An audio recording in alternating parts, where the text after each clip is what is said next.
ഇന്നത്തെ ദിവസം നമ്മൾ കട്ടൻ കാപ്പിയൊക്കെ ഉണ്ടാക്കി രാവിലെ തന്നെ മുട്ട റോസ്റ്റും നെയ്പത്തിരി ഉണ്ടാക്കാനാണ് പ്ലാൻ. അപ്പോൾ അതിനു വേണ്ടി മുട്ട പുഴുങ്ങാനിട്ടിട്ടുണ്ട്. ബാക്കിയുള്ള ഇൻഗ്രീഡിയൻസ് ഉള്ളിയും തക്കാളിയൊക്കെ അരിഞ്ഞു വെക്കട്ടെ. അപ്പോൾ മുട്ട റോസ്റ്റിനുള്ള മുട്ട നമ്മൾ പുഴുങ്ങിയിട്ടുണ്ട്. തീ ഓഫ് ചെയ്തിട്ടുണ്ട്. ഇനി ഇത് കുറച്ച് തണുക്കട്ടെ. ഇനി മുട്ട റോസ്റ്റിന് വേണ്ട ഉള്ളി, വലിയ 3 ഉള്ളിയും കുറച്ച് 5-8 തക്കാളിയും നല്ല എരിവുള്ള 1-2 പച്ചമുളകും എടുത്ത് അത് നന്നായിട്ട് നൈസായിട്ട് സ്ലൈസായിട്ട് അരിയണം. ഒന്ന് അരിഞ്ഞിട്ട് വരാം.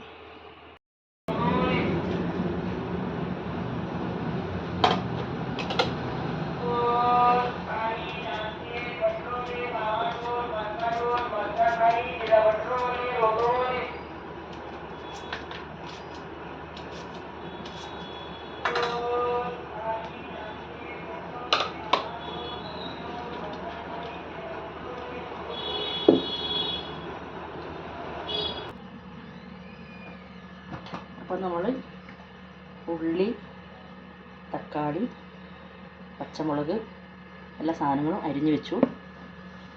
കുറച്ച് നല്ലോണം അളവിൽ വേണം, എങ്കിൽ മാത്രമേ ഇത് വഴണ്ടി വരുമ്പോൾ നമുക്ക് വേണ്ടത്ര അളവിലുണ്ടാവുള്ളൂ. ഇത് റെഡിയായിട്ട് മുറിച്ച് വെച്ചിട്ടുണ്ട്.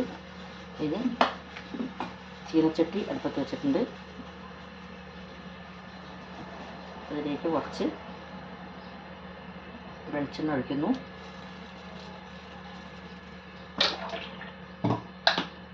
കുറച്ച് വെളിച്ചെണ്ണ, എന്നിട്ട് അതിലേക്ക് നമ്മൾ ഡയറക്റ്റ് ഈ ഉള്ളി ഇടുകയാണ്.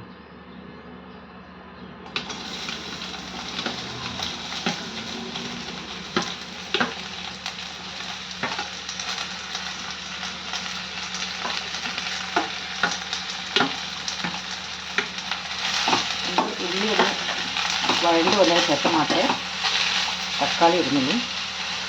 അപ്പം ഉള്ളി നല്ലോണം വഴറ്റിയെടുക്കണം.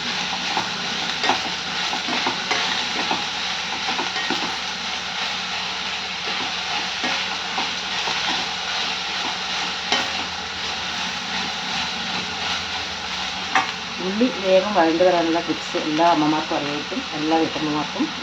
മഞ്ഞൾപ്പൊടി, ഉപ്പൊക്കെ അതിൽ ആദ്യം തന്നെ ചേർത്താൽ അത് വേഗം വഴണ്ട് വരും. മഞ്ഞൾപ്പൊടി ചേർത്തിട്ടുണ്ട്.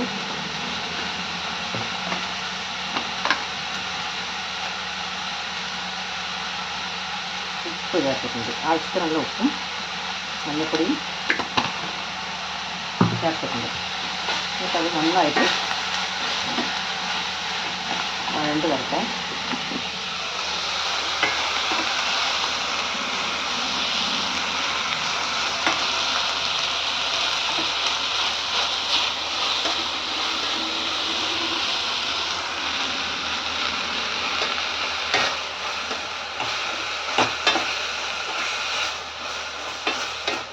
ഉള്ളി വഴണ്ട് വരട്ടെ.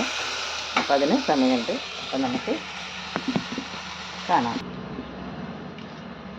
ഉള്ളി വഴണ്ട് വന്നിട്ടുണ്ട്. അപ്പം നമ്മളിതിൽ ഈ തക്കാളിയും കൂടി അതിൽ ഇട്ട് കൊടുക്കുകയാണ്.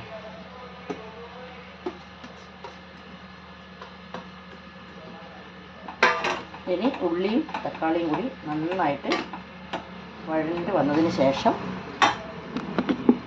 ആണ് ബാക്കിയുള്ള പൊടികളൊക്കെ നമ്മൾ ഇട്ട് കൊടുക്കുന്നത്. ഉള്ളിയും തക്കാളിയും കൂടി നന്നായിട്ട് വഴറ്റാം. അതിന് കുറച്ച് സമയം പിടിക്കും. അപ്പോൾ നമുക്ക് വീണ്ടും കാണാം. ഇത് കുറച്ച് വഴണ്ടി കഴിഞ്ഞപ്പോൾ നമ്മൾ ഇതിനകത്തേക്ക് കുറച്ച് മല്ലിപ്പൊടി വളരെ കുറച്ചേ വേണ്ടൂ. ഒരു ടേസ്റ്റിന് മാത്രം ലേശം മല്ലിപ്പൊടിയും നമ്മളുടെ എരിവിന് ആവശ്യമായ മുളക് പൊടിയും, പിന്നെ കുറച്ച് ചിക്കൻ മസാല, ഒരു മണത്തിന് മാത്രം ഈ മസാലയും ചേർത്ത് നന്നായിട്ട് ഇളക്കി അടച്ചു വെക്കണം.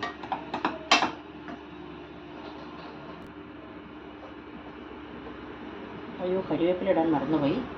നമ്മളിതിൽ മൂടി തുറന്നിട്ട് കരിവേപ്പില തണ്ടോടുകൂടി തന്നെ ഇതിൽ ഇട്ട് കൊടുക്കണം.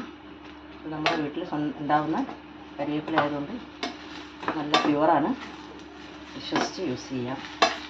എന്നിട്ട് നമ്മൾ വീണ്ടും ഇതിനെ അടച്ചു വെക്കുന്നു.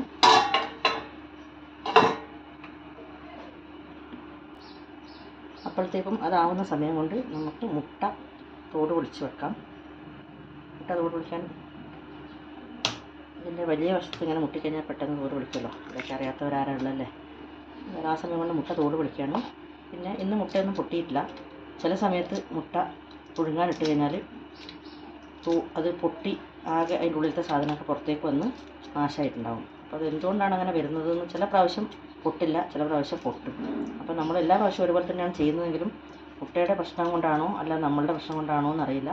എല്ലാ പ്രാവശ്യവും പലതരത്തിലാണ്. ചില പ്രാവശ്യം മുട്ട പൊട്ടിയും പൊട്ടാതൊക്കെ വരുമ്പോൾ ചിലർ പറയും നല്ലോണം തിളക്കുന്ന വെള്ളത്തിലേക്ക് മുട്ട ഇടുകയാണ് വേണ്ടതെന്ന് പറയുന്നുണ്ട്. ചിലർ പറയുന്നുണ്ട് ആദ്യം മുട്ട വെള്ളത്തിൽ വെക്കുമ്പോൾ തന്നെ മുട്ടേനകത്തേക്ക് ഇട്ടിട്ട് പിന്നെ ലോ ഫ്ലെയിമിൽ വെച്ചിട്ട് മെല്ലെ മെല്ലെ തിളച്ചൊക്കെ കഴിഞ്ഞിട്ട് അതിൻ്റെ ഇത് കൂട്ടിയാൽ മതി എന്ന് പറയുന്നുണ്ട്.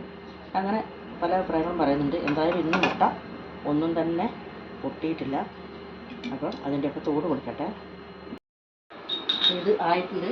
ഇതിലേക്ക് കാണിക്കും നമ്മളുടെ റോസ്റ്റ്. എന്ത് റോസ്റ്റാണ്? മുട്ട റോസ്റ്റ്. മുട്ട റോസ്റ്റിനുള്ള ഇത് ഉള്ളിയും തക്കാളിയും ആയിട്ടുണ്ട്. ഇനി നമ്മൾ ഇതിനകത്തേക്ക് 1-2 വെളുത്തുള്ളി ഒന്ന് ചതച്ചിട്ട് ഒരു മണത്തിന് മാത്രം, കണ്ടില്ലേ, അത്രേ വേണ്ടൂ. ഒരു 1-2 വെളുത്തുള്ളി അതിനകത്തേക്ക് ഇടുക. നന്നായിട്ട് ഇളക്കിയിട്ട് അതിൽ കുറച്ച് പച്ച വെളിച്ചെണ്ണ എന്ന് പറയേണ്ട ആവശ്യമില്ല, വെറും വെളിച്ചെണ്ണ എന്ന് പറയാം. വെളിച്ചെണ്ണ കുറച്ച് നല്ല മണത്തിന് വേണ്ടി വെളിച്ചെണ്ണ ആക്കുക. കഴിഞ്ഞു ഇതിൻ്റെ പരിപാടി. പിന്നെ ഇതിലേക്ക് മുട്ട ഇട്ടിട്ടില്ല. മുട്ട റോസ്റ്റിൻ്റെ പേരെങ്കിലും മുട്ട നമ്മൾ ഇട്ടിട്ടില്ല. അപ്പം മുട്ട ഇടേണ്ടത് എങ്ങനെയാണെന്ന് വെച്ചാൽ ചൂടോട് കൂടി തന്നെ വെക്കുമ്പോൾ വേണമെങ്കിൽ ഇങ്ങനെ മുട്ടയ്ക്കിങ്ങനെ ഓരോ കീറുകൾ ഇങ്ങനെ കൊടുക്കാം. അതിൻ്റെ ഉള്ളിലേക്ക് മസാല കയറാൻ വേണ്ടിയിട്ടു ഇങ്ങനെ കീറുന്നത്.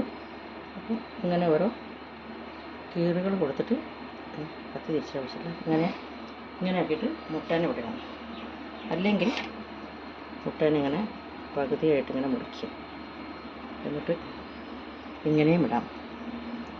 ഈ മുട്ട പകുതിയായിട്ട് മുറിച്ചിട്ട് ഇങ്ങനെ ഇടാം. അങ്ങനെ ആകുമ്പോഴാണല്ലോ കൂടുതൽ മസാല ഇതിനകത്ത് പിടിക്കുന്നത്. അപ്പോൾ ഇങ്ങനെ ഇട്ടതിന് ശേഷം ഈ മസാലയുടെ ഉള്ളിൽ ഇതിനെ ഇങ്ങനെ പൊത്തി വെക്കണം. എന്നാൽ മാത്രമേ അതിൻ്റെ ഉള്ളിലൊക്കെ മസാല പിടിക്കുള്ളൂ. അപ്പോൾ മുട്ടേനെ ഉള്ളിലാക്കിയിട്ട് നമ്മൾ ഈ മസാല അങ്ങനെ ആക്കിയിട്ട് പൊത്തി വെച്ചിട്ട് അങ്ങനെ വെച്ചിട്ട് തീ ഓഫ് ചെയ്ത് അടച്ചു വെക്കണം. നമ്മൾ കഴിക്കുന്ന സമയത്ത് എടുക്കുമ്പോഴത്തേക്കും മുട്ടയിൽ നല്ലതായിട്ട് പിടിച്ചിട്ടുണ്ടാകും. അങ്ങനെ മുട്ട റോസ്റ്റ് റെഡിയായി. ഇനി നമ്മൾ നെയ്പ്പത്തിരിയുടെ ഇതിലേക്ക് കിടക്കട്ടെ. ഓക്കെ.